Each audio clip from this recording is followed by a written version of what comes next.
एक बार की बात है, महात्मा बुद्ध प्रवचन सभा में आकर मौन बैठ गए। शिष्य समुदाय उनके इस मौन के कारण चिंतित हुए कि कहीं वे अस्वस्थ तो नहीं हैं। आखिर एक शिष्य ने पूछ ही लिया, बनते आप आज इस तरह मौन क्यों हैं? वे नहीं बोले तो दूसरे शिष्य ने फिर पूछा, गुरुदेव आप स्वस्थ तो हैं? बुद्ध फिर भी मौन बैठे रहे।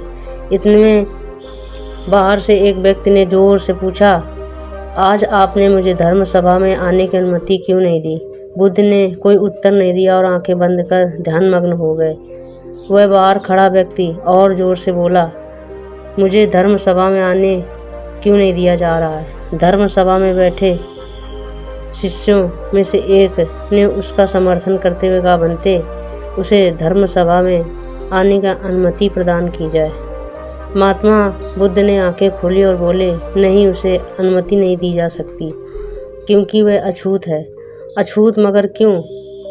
सारे शिष्य सुनकर आश्चर्य में पड़ गए। बनते ये छुआछूत कब से मनाने लग गए? महात्मा बुद्ध ने शिष्य समुदाय के मन के भावों को ताड़ते हुए कहा, हाँ, वह अछूत है। वह आज अपनी पत्नी से लड़कर आया है। क्रोध से जीवन की शांति भंग होती है। क्रोधी व्यक्ति मानसिक हिंसा करता है। इस क्रोध के कारण ही शारीरिक हिंसा होती है। क्रोध करने वाला अछूत होता है क्योंकि उसकी विचार तरंगें दूसरों को भी प्रभावित करती हैं। उसे आज धर्म सभा से बाहर ही रहना चाहिए। उसे वहां खड़े रहकर पश्चात की अग्नि में तपकर शुद्ध होना चाहिए।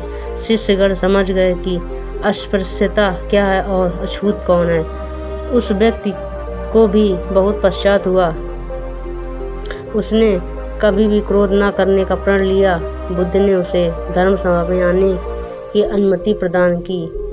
तो दोस्तों, आप समझ गए होंगे कि क्रोध से नहीं करना चाहिए और लोग जाति से अछूत नहीं होते हैं, अपने कर्म और आचरण से अछूत माने जाते हैं। इस तरह से आप कोई आचरण न करें जिससे कि आपका कहीं